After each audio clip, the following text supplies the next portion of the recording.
Ben Sabri Dayan, Mustafa Dayan'ın babasıyım.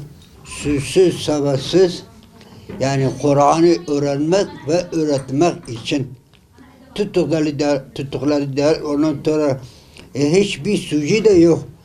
O zamanki hükümet, devleti yöneten o münafıklar kalktılar. Kim camiye gitmişse Kur'an öğrenmiş, Kur'an okumuş ya öğretmiş, hepsi topladı. Binlerce onun gibi. Ya şimdi bir insan ki, bir devlet ki %99'u diyor ki biz Müslümanız.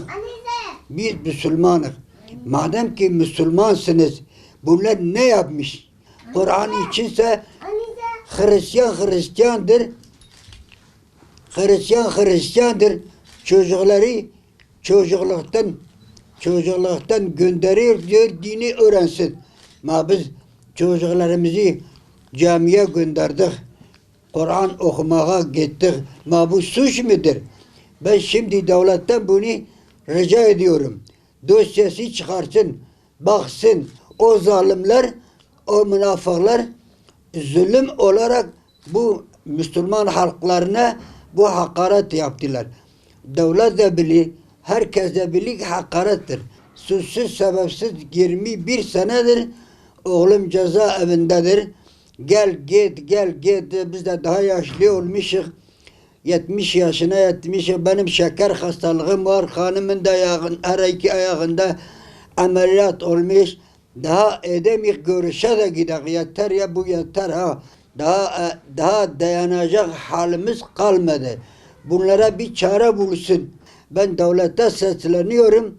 Bir rica ediyorum bunları bir an evvel bütün yalnız oğlum değil onun gibi de binlerce insanlar vardır. Cami için, Kur'an için içeridedir. Bunlara bir an evvel dosyasını çıkarsın, meydana çıkarsın. Eğer suçları varsa bellidir. Yoksa bunları bıraksın. Şimdi Ergenekon'u bıraktılar. Dosyaları çıkarttılar. Masaya bıraktılar. Eğer suçu varsa yoksa hepsi bıraktılar. Benim onların suçlu olduğu da devlet biliyor ki. Bunlar hep FETÖ'nün adamlarıydı. Onları bıraktılar. Benim bir oğlum ki bu suçu nedir? Suçu nedir? Kur'an okumak ve öğretmektir. Yalnız ben Cumhurbaşkanı'na da sesleniyorum. Madem ki KCK'da vardır, Ergenekon'da vardır, bilmem nelere vardır, çokları hepsi bıraktı. Bizim çocuklarımız da sen dinine bağlı bir cumhurbaşkanısın. Kur'an'a bağlı bir cumhurbaşkanı. Biz görüyoruz, inkar edemiyoruz. Gözümüzle görüyoruz. Bunları da çıkar. O ki Kur'an için içerideyse hepsine selam ederim, gözlerinden öperim.